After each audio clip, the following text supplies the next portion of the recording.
2019లో election results ఎలా ఉన్నాయో మీకు ఓట్ పర్సెంటేజ్ చెప్తాను. Election results vote percentage. Okay. Vote percentage. Vote percentage last 2019లో వైఎస్ఆర్ గవర్నమెంట్ 50.5 ఓట్ పర్సెంటేజ్ తోటి 151 సీట్స్ వచ్చినాయి. అలాగే టీడీపీ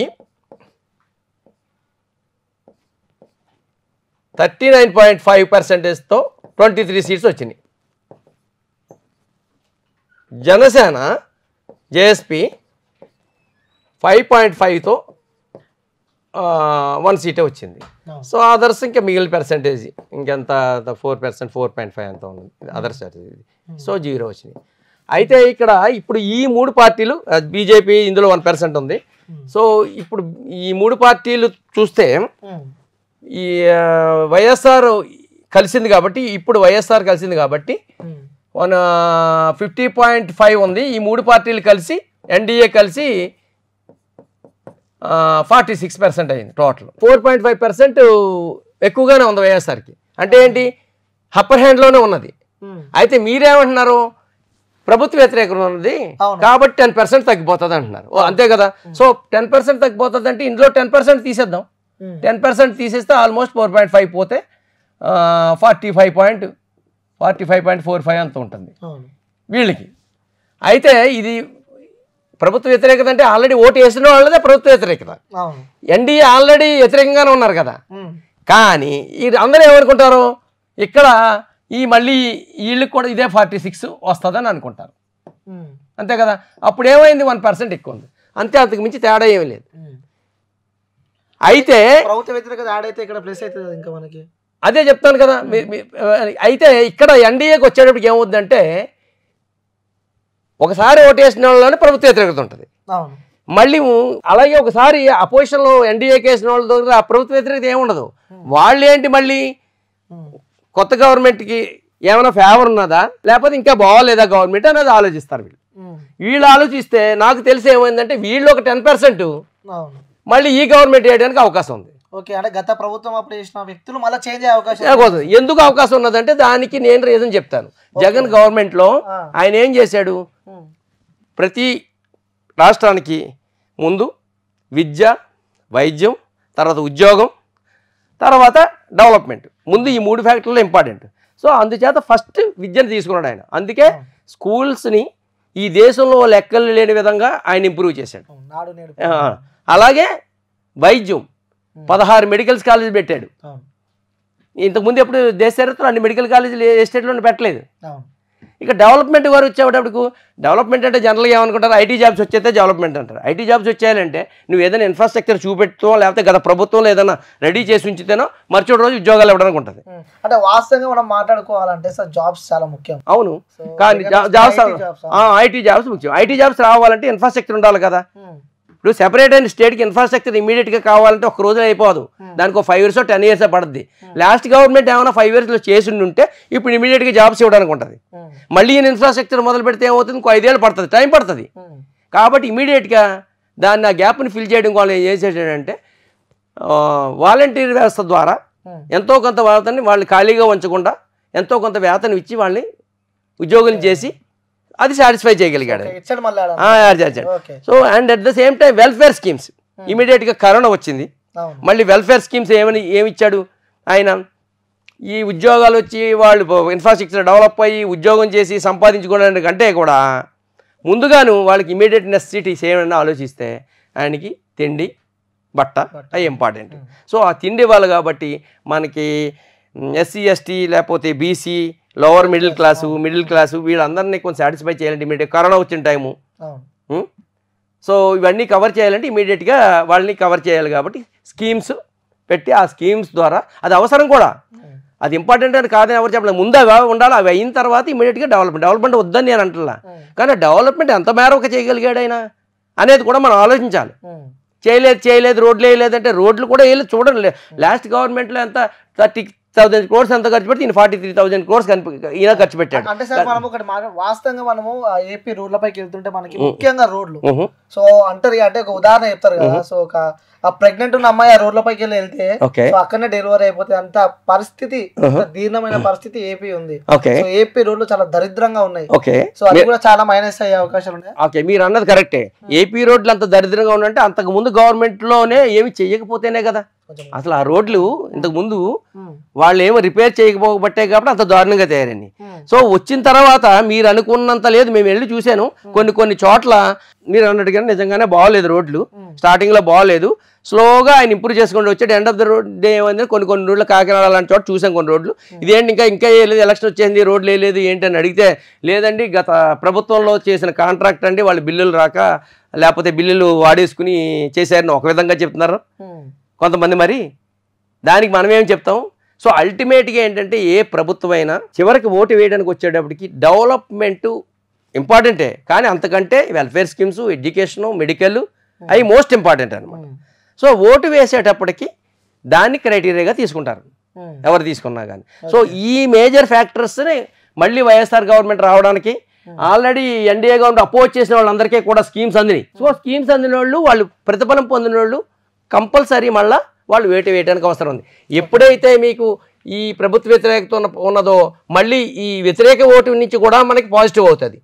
సో అందుచేత ఏమవుతుందంటే మళ్ళీ ఇందులో ఒక 10% వస్తే 4.6 కలిస్తే ఈయనకి, ఇందులో మళ్ళీ 4.6 ఓటు కలిస్తే ఇది 45.45 ప్లస్ 4.6 ఇప్పుడు ఏమైంది 49.6 50.05 సారీ 50.05 అయింది.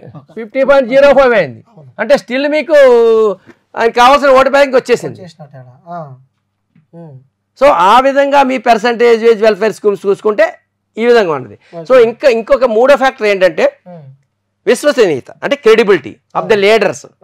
అరే నిజంగా అది ఇంపార్టెంట్. అది ఆ విధంగా చూస్తే ఏమవుతుందంటే గత ప్రభుత్వంతో కానీ ఈ ప్రభుత్వంతో పోల్చి చూస్తే జగన్ ఆయన వైఎస్ఆర్ నుంచి ఆయన ఇచ్చిన ప్రతిదాన్ని ఫుల్ఫిల్ చేసుకుంటూ వస్తున్నాడు. అరే మన చెప్పింది ప్రతిదాన్ని స్కీమ్స్ని ఇంప్లిమెంట్ చేశాడు ఆయన. సో ఇందులో కరప్షన్ కూడా ఏం అవకాశం లేదు, అంతా డైరెక్ట్గా వాళ్ళ అకౌంట్స్లో పడిపోతుంది. అంటే కరప్షన్ కూడా ఏమీ లేదని చెప్పి మీరు చెప్తున్నారు. మీరు చెప్పండి. ఏపీలో ఉన్న వైసీపీ నుంచి గెలిచిన ప్రతి ఒక్క ఎమ్మెల్యే, ప్రతి ఒక్క మంత్రి, సో అందరి పైన కరప్షన్, చాలా బీభత్సంగా డబ్బులు దోచుకున్నారు. సో జనాల నుంచి తీవ్రంగా వ్యతిరేకత ఉంది ఆ లీడర్ల పైన. ఇప్పుడు మీరు న్యూస్ లోని పేపర్ లోని మనం ఎలా చెప్పొచ్చు, మీరు నన్ను క్వశ్చన్ అడిగితే నేను ఏదైనా ఆన్సర్ చెప్పొచ్చు ఎగ్నిస్ట్ గా, వాళ్ళ కోసం ఇంట్రెస్ట్ గా ఉన్నది. వాళ్ళు జబర్దస్తంగా అవకాశం ఏది, డబ్బులన్నీ తీసుకెళ్ళి డైరెక్ట్గా అకౌంట్ చేస్తున్నాడు. మీరు అన్నట్టున్నారు కదా డెవలప్మెంట్ లేదని. డెవలప్మెంట్ ఉంటే అందులో ఏదో కమిషన్లు తీసుకుని వాడుకోవడానికి ఉంటుంది, ఇంకెక్కడ తీసుకుంటానికి అవకాశం ఉంది వాళ్ళకి? మీరే చెప్తున్నారు డెవలప్మెంట్ లేదని. అందులో ఏమున్నది?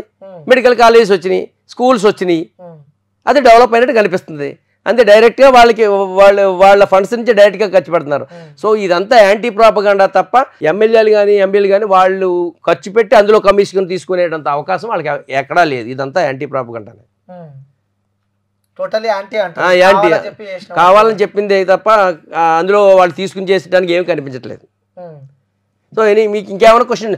అలాగే విశ్వసనీయతకు వచ్చేటప్పటికి ఏముందంటే జగన్ ఆయన ఆయన చెప్పిన ప్రతి స్కీమ్ని ఆయన ఇంప్లిమెంట్ చేస్తున్నాడు. అదే చంద్రబాబు నాయుడు గారు ఉన్నారనుకో, ఆయన 14 years చేశారు, చివరిలో వచ్చిన తర్వాత ఆయన ఫుల్ఫిల్ చేయలేకపోయాడు. మళ్ళీ ఏంటి యాంటీ ప్రాపగండా చేశారు. ఏమని యాంటీ ప్రాపగండా చేశారు? ఇలా స్కీమ్స్ ఇచ్చుకుంటా పోతే ఇది ఏదో నైజీరియా అయిపోద్ది, శ్రీలంక అయిపోతుంది, అయిపోద్దని యాంటీ ప్రాపగండా చేశారు. ఒక్కొక్కసారి ఏమవుతుందంటే విశ్వసనీయత కోల్పోయారనుకో, వాళ్ళు ఏ మాట చెప్పినా అది నెగిటివ్గా రిఫ్లెక్ట్ అవుతుంది. ఆయన ఆ విధంగా ఏమో అయిపోతుందని చెప్పి మళ్ళీ నేను ఇస్తానని మొదలెట్టాడు ఆయన. నేను మళ్ళీ ఇస్తానంటున్నాడు ఆయన. మరి మళ్ళీ నువ్వు ఎలాగ ఇవ్వగలవు? ఈ వాటర్ మైండ్ సెట్ అలా ఉంటుంది. ఇప్పుడు ఒక మాట మాట్లాడి అదే పని చేయదని చెప్పి మళ్ళీ అది ఇస్తుంటే ఆయన మీద నమ్మకం పోయింది. ఇచ్చే హామీలు అన్ని దొంగ హామీలు, వైసీపీ ఇచ్చే హామీలు ప్రతి ఒక్కరు దొంగ హామీలు. సో మా 6 గ్యారంటీలో ప్రతి ఒక్కటి మేము గెలవగానే అమలు చేస్తామన్నట్టు కూడా కూటమి చెప్తున్నారు. అదే అంటుంటా. ఇప్పుడు వైఎస్ఆర్ ఇప్పుడు జగన్ ఏం చేశారు? ఆయన ఇచ్చిన ప్రతి నవరత్న అన్నింటినీ ఇంచుమించి 99.9 అందరికీ తెలుసున్న విషయమే. ఏ ఫలానా దాన్ని ఇంప్లిమెంట్ చేయలేదు, పలానా దాన్ని ఫుల్ఫిల్ చేయాలని ఎవరినైనా చెప్పమనండి అని ఫుల్ఫిల్ చేశాడు. అదే చంద్రబాబు నాయుడు గారికి వచ్చేటప్పటికి లాస్ట్ టైము అన్నవి ఫుల్ఫిల్ చేయలేకపోయాడు ఆయన. మళ్ళీ ఇవి ఇస్తే బీద దేశం అయిపోతుంది, లేకపోతే శ్రీలంక అయిపోతుంది, నైజీరియా అయిపోతుంది. అలాంటప్పుడు మళ్ళీ ఈయన మళ్ళీ అలాగే వలుగుతాడు, ఇంకా ఎక్కువ బడ్జెట్ అలాగే వలుగుతాడు. ఇవన్నీ వాటర్ ఆలోచిస్తాడు. ఇప్పుడు రేపు పొద్దున వచ్చింది కాకుండా ఉన్నాయి తీసేస్తాడేమో అని భయం ఉంటుంది ఆయనకి. అంటే గతంలో ఇచ్చిన హామీలు నెరవేర్చలే కాబట్టి సో ప్రజలలో కూడా అది వ్యతిరేకత కూడా ఉంటుంది. డెఫినెట్గా వ్యతిరేకత ఉంటుంది, డెఫినెట్గా వ్యతిరేకత ఉంటుంది. ఎందుచేతంటే ఒకసారి నమ్మకం పోయిన తర్వాత, క్రెడిబిలిటీ పోయిన తర్వాత నమ్మరు. ఆయన ప్రతి పాయింట్ కూడా ఇప్పుడు వాలంటీర్లు అన్నారు, వాలంటీర్ వ్యవస్థ మంచిది కాదన్నాడు ఆయన. మళ్ళీ అదే ఆయన మంచిది నేను ఇస్తానంటున్నాడు ఆయన. అంటే ఆయన నమ్మకం లేదు. ఒకసారి మళ్ళీ రేపు పొద్దున మళ్ళీ వచ్చిన తర్వాత ఇది మంచిది కాదని తీసేస్తాడేమో అని భయం వీళ్ళకి. అందులో కూడా వ్యతిరేకత వచ్చింది కదా. మరి వాళ్ళు ఏదో హ్యూమన్ ట్రాఫికింగ్ అని ఇలాంటివన్నీ బ్లేమ్ చేయటం, వాళ్ళు హర్ట్ అవ్వడం, వాళ్ళ పేరెంట్స్ కూడా హర్ట్ అవ్వడం, ఇలాంటివన్నీ జరిగినాయి. ఆయనకి బయటికి చెప్పలేకపోతున్నారు తప్ప. అంటే ముఖ్యంగా రాష్ట్ర ముఖ్యమంత్రి వైఎస్ జగన్ పైన కూడా చాలా ఆరోపణలు ఉన్నాయి. అంటే భూ కబ్జా చాలా వరకు ఇవన్నీ పత్రికల్లో రాశారేమో కానీ భూ కబ్జా చేశారని ఎక్కడ చూపెట్టండి మీరు. ల్యాండ్ కబ్జాలు అదే మీరు పత్రికలోని న్యూస్ అదే అసలు అది రియలిస్టిక్ గా మీకు ఎక్కడైనా ప్రూఫ్ ఉందా? ఇప్పుడు లాస్ట్ గవర్నమెంట్ ఉన్నది అనుకో, ప్రూఫ్లు ఉన్నాయి. ఒక ఆమె వనజాక్ష ఆమెని హెరాస్ చేశారు, ఒక గవర్నమెంట్ ఎంప్లాయీని. అది నార్మల్గా ఏమవుతుందంటే పబ్లిక్ ఇండివిజువల్స్ని ఎప్పుడైనా టచ్ చేస్తే, పబ్లిక్లో ఇప్పుడు గవర్నమెంట్లో ఎమ్మెల్యేలు ఎంపీలు వాళ్ళు వాదుకోవడం, రాజకీయ నాయకులు మాట్లాడుకోవడం వేరు, వాళ్ళ మీద వీళ్ళ మీద కేసులు పెట్టుకోవడం వేరు. ఇండివిజువల్స్ మీద అటాక్ చేస్తే ఏమవుతుందంటే అదే మైండ్స్లో ఉండిపోద్ది. అరే ఇండివిజువల్ అడిగితే రేపు పొద్దున మనకి ఏమవుతుంది రేపు పొద్దుట, అరే ఒక ఎంప్లాయీనే హెరాస్ చేశారు. ఆ ఎఫెక్ట్ వల్ల లాస్ట్ టైం చంద్రబాబు నాయుడు గారు ఓడిపోయారు. అది చాలా మైండ్లో ఉండిపోయింది. అరే ఒక పబ్లిక్ ఎంప్లాయీని ఒక ఎమ్మెల్యే రోడ్డు మీద ఇచ్చేస్తే మన కామన్ పీపుల్ మనకి ఏమవుతుంది రేపు పొద్దుట. ఇవన్నీ లీగల్ ఇష్యూస్. సో ఇలాంటి వాటి వల్లే ఎఫెక్ట్ అయింది. తెల్లవారుజామున ఎవరో ఒక మీడియా పర్సన్ తీసుకుని వెళ్ళిపోవడం, ఇవన్నీ జరిగినాయి రియలిస్టిక్ గా. అప్పుడు అంటే జగన్ పైన ఎలాంటి ఆరోపణలు లేవు, కేవలం చేస్తున్న నాటకాలే అంటారు. ఇవన్నీ అది మీడియాలో వచ్చిన ప్రూఫ్లు ఏమన్నా చూపెట్టండి, ఆరోపణలు ఏమైనా ఉన్నాయి. ఆయన ఎవరినైనా తిట్టాడా? ఆయన పార్టీ వాళ్ళు తిడతారు, కలవాడు కలవలేదు, తిట్టలేదు. జగన్ అనే వ్యక్తి అధికారంలో కూర్చున్నప్పటి నుంచి జనాల దగ్గరకే రాడు. ఓకే, 3 మీట్లు పెట్టాడు. ఓకే, జనాలతో సరిగా మాట్లాడాడు. ఇప్పుడు కొంతమంది చేతల మనిషి అంటారు, ఆయన చేతల మనిషి, మాటల మనిషి కాదు. ఆయన చేతలో చేశాడు. ఆయన ఇస్తానన్న మాట నిలబెట్టుకున్నాడు. నీకు పబ్లిక్ ని వచ్చి మాట్లాడడానికి అవకాశం లేకుండా అన్నీ ఆయనే చేసేస్తున్నాడు. ఇప్పుడు వాలంటీర్ని ఇంటికి పంపించి నీకు పని చేసి పెట్టేస్తున్నాడు ఆయన. నువ్వు ఆఫీస్కి వెళ్ళవలసిన పని లేదు, గవర్నమెంట్ నన్ను క్వశ్చన్ చేయాల్సిన అవసరం పని లేదు. అందుకే ఆయన మాట్లాడవలసిన అవసరం లేదు. మాట్లాడవస్తే 3 కోట్ల మంది ఎన్నిసార్లు ఎప్పుడు మాట్లాడగలడు ఆయన? అడ్మినిస్ట్రేషన్ అంటే అది నువ్వు చేయడం కాదు, ఒక లీడరు కొంతమంది చేత చేయించాలి. That is administration. అందుకోసమే నేను 24 గంటల పని చేస్తానంటే అవ్వదు. నువ్వు 8 గంటల పని చేయి, 8 లక్షల మంది చేత పని చేయించుకో. అలా జగన్ చేస్తాడు అంతే. 100% ఆయన చేస్తున్నాడు. అది వాటర్లోకి వెళ్ళిపోయింది, మైండ్ సెట్లోకి. ఇది యాంటీ ప్రాపగండా తప్ప ప్రతి వాటర్ మైండ్ సెట్లోకి అది వెళ్ళింది. 100% ఆయన గవర్నమెంట్ ఏ విధంగా చూసినా వీళ్ళు ఎన్డీఏ గవర్నమెంట్ ఈ పర్సంటేజ్ని దాటి వెళ్ళలేరు. అందుకే ఈ మధ్య ఏదో ఆయన ఐపాక్ వాళ్ళతో నేను 160 వస్తానండి, మేబీ రావచ్చు. ఆయన అంతమందిని గెలిపించుకుని ఆయనకి అంత కాన్ఫిడెన్స్ ఉండాలి. మనం ఎలా మాట్లాడుకుంటున్నామంటే అది కూడా ఈ దేశంలో ఎవడో కూడా నువ్వు నాకు మంచి చేసావని అనుకుంటేనే నాకు ఓటేమని అడిగిన వాళ్ళు ఎవరు లేరు. వేరే వాళ్ళు అలా అడగలుగుతున్నారా? నేను 14 సంవత్సరాలు ఇది చేశాను, మేము 3 కలిసి ఇచ్చేస్తాము అని ఏం అడగట్లా. ఆయన వద్దు, ఆయన వద్దు, ఆయన వద్దు, ఆయన వద్దు, ఆయన వద్దు, ఆయన దేనికి వద్దు? What is the reason? మంచిగా చేసేవాడు వద్దన్న అవసరం వచ్చింది. ఓటర్ అదే క్వశ్చన్ చేసుకుంటున్నాడు. ఓకే, అంటే ముఖ్యంగా ఈ ఎన్నికలకు సంబంధించి కూడా ఏపీలో సో పెద్ద సంఖ్యలో ఓటింగ్ పర్సంటేజ్ కూడా పెరిగింది. ఆ యువకులు, కొత్త ఓటర్లు, సో చాలా మంది కొత్త ఓటర్లు ఓట్లు వేశారు. సో ప్రతి ఒక్కరు ఆ బీసీ ఓటింగ్ కూడా పెద్ద ఎత్తున పవన్ కళ్యాణ్ వైపు, ఈ కూటమి వైపే ఉన్నారు అని చెప్పి కూడా సో వార్తలు ఇస్తున్నాయి. అంటే మనం రియలిస్టిక్ గా మాట్లాడుకోవాలి. సో పవన్ కళ్యాణ్ వైపు ఓటు ఉన్నారు, మీరు అన్నది అని నేను అంటాను. కొంతవరకు పవన్ కళ్యాణ్కి మూవ్ అవుతున్నారు. మరి లాస్ట్ టైం రిజల్ట్స్ తో పోలిస్తే మనం దాన్ని కంపేర్ చేసుకోవాలి. లాస్ట్ టైం ఆయనకి ఎంత 5.5% వచ్చింది, అవునా? ఇప్పుడు అంత హోటల్ అంతా వచ్చేస్తే 50% వచ్చేస్తుందా? Is it possible? ఇంకో 5% పెరగచ్చు, 10% అవ్వచ్చు, అంతే కదా. అయినా ఎక్కడి నుంచి వచ్చారు కొత్త ఓట్లు? ఎంత పర్సెంటేజ్ వచ్చింది? ప్రతి వయసు అందరూ జనంలో ఉన్న లీడర్ కదా, పవన్ కళ్యాణ్ వ్యక్తి. సో ఓడిపోయినప్పటి నుంచి ఇప్పటిదాకా గ్రౌండ్ లో ఉన్న లీడర్ ఆయన. ఆయన ఎక్కడున్నాడు? ఎక్కడ లేడు, ఆయన జనాల మధ్య ఎక్కడ తిరగలేదు. ఈవెన్ స్టిల్ ఇప్పుడు కూడా జగన్ ఇచ్చినన్ని ఫోటోలు, జగన్ గారు ఇచ్చినన్ని ఫోటోలు ఆయన యాత్రలో ఆయన ఇవ్వలేకపోయాడు. అంటే ఎన్నికలు వస్తున్నాయని చెప్పి 2 నెలల ముందు బయటకు వచ్చిన వైఎస్ జగన్ అంటున్నారు. అది ఆయన ఎప్పుడు ప్రజల్లో ఉన్నట్టే లెక్క. ఒక చీఫ్ మినిస్టర్ ప్రజల్లో రోడ్ల మీద తిరుగుతాడే ఏంటి అడ్మినిస్ట్రేషన్ అనేసి? ప్రజలకు ఏం కావాలో ఆయనకు తెలుసు కాబట్టి ఆయన ఫుల్ఫిల్ చేస్తూ వాళ్ళ టీం ద్వారా, అదే వాళ్ళ యంత్రాంగం ద్వారా కావాల్సినవన్నీ ప్రజలకి అందించాడు. మొత్తానికి ఓటింగ్ పర్సెంట్ అంతా పోల్ ఓకే. సో కొన్ని రోజుల రిజల్ట్ రాబోతుంది. సో మీ అనాలిసిస్ ప్రకారం కూడా ఈసారి మాత్రం మళ్ళీ వైఎస్ జగన్ వస్తారని చెప్పి 100%. అందులో ఏ విధమైన అనుమానం లేదు, గట్టి కాన్ఫిడెంట్. ఎందుకంటే అవతల ఇప్పుడు మీరే ఆర్గ్యూ చేయండి, మీరు చెప్పండి ఎందుకు ఎన్డీఏ వస్తుందని మీరు చెప్తున్నారో చెప్పండి. మీరు ఎందుకు వస్తుందో నేను పర్సెంటేజ్ ఆఫ్ ఓట్స్ చెప్పాను. నేను ఆల్రెడీ 50% ఆయన ఉన్నాయి. ఆ 50% ఒకసారి 50% కూడా తగ్గొచ్చు కదా. అదే అది తగ్గడానికి వాడు ఓటర్ ఆలోచిస్తాడు. నేను వెనక్కి ఓటు వేయాలంటే ఒకసారి ఇంట్రెస్ట్ కొద్దిగా వేసాడు, ఇప్పుడు ఇంకా స్కీమ్స్ నడుస్తున్నాయి, నేను ఓటు వేయాలంటే ఈయన ఏం చేయలేదని నేను వెనక్కి వేయాలని ఓటు ఆలోచిస్తాడు.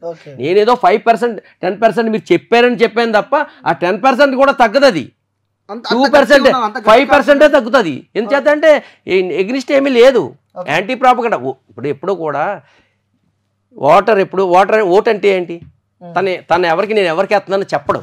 అవును, ఈ పబ్లిక్లో సర్వేలు గిరివేలు అన్నీ ఏంటి? పబ్లిక్లో ఎవరు చెప్పడం, మనసులో ఉంటుంది. మనసులో ఏమనుకుంటాడో మన రీజన్స్ కావాలి. ఆయన రీజన్స్ ఏంటంటే నేను వెయ్యాలా వద్దా, ఎందుకు వేయాలి ఎందుకు వేయకూడదు, ఉన్న గవర్నమెంట్కి నేను ఎందుకు వేయాలి, పాతవాడు వేసాడు 50%, ఎందుకు వేయాలంటే ఆయనకి 90% ఆఫ్ ద ఫ్యాక్టర్స్ ఆయనకి వేయడానికే రీజన్ చూపుతున్నాయి. వెయ్యకపోవడానికి ఆయనకి నెగిటివ్ లేదు, అపోజిషన్ పార్టీకి అంత స్ట్రెంగ్త్ లేదు, వీళ్ళు ఏం చేస్తామని చెప్పడానికి అని అపనమ్మకం. సో అందుచేత వైఎస్ఆర్ జగన్కే వేయడానికి 100% నమ్మకం ఉన్నది. ఈవెన్ 10% కూడా 5%. అది జనరల్గా ఉండే ఇది ఇన్ఫ్లుయెన్స్ వల్ల, మీడియా ఇన్ఫ్లుయెన్స్ వల్ల పబ్లిక్ కూడా అంత తెలియదు. 4 సార్లు పదే ఏదో చెప్తే నిజమని నేను నమ్మే పర్సెంటేజ్ ఉంటుంది, చివరికి వచ్చాడు ఉంటుంది. Same thing with opposition parties. Okay, so 175కి 175 ఈసారి పక్క కన్ఫర్మ్ అని చెప్పి అంటున్నారు. ఇప్పుడు 175కి 175 అంటే నార్మల్గా ఆయన చేశాను నమ్మకం చెయ్యాలి అని ఉంటుంది. కానీ కొంతమంది ఆయన నిలబెట్టిన క్యాండిడేట్స్లో కూడా 175 మంది ఫేవరబుల్గా ఆయన చెప్పినట్టుగా చేయలేకపోవచ్చు, ఆ ఓటుని తీసుకురాలేకపోవచ్చు. ఆయన రావాలని ఉంటుంది. కానీ అందులో 10 మందో 20 మందో నెగిటివ్ ఉండొచ్చు. 100% అంత యాక్టివ్ ఎమర్జీ అయిపోయినంత క్వాలిటీస్ లేకపోవచ్చు, వాళ్ళకు ఉన్నది కెపాసిటీ అంతే. సో అలాంటి వాళ్ళు కొంతమంది పోవచ్చు. అల్టిమేట్గా ఏంటంటే నాకు తెలిసి అయితే మినిమం 110 వస్తాయి. అది తర్వాత ఎంతైనా రావచ్చు అని అనుకుంటున్నాను నేను. ఈ మధ్య అందరినీ ఓటర్స్ని గ్రౌండ్ లెవెల్లో చూసిన దాన్ని బట్టి.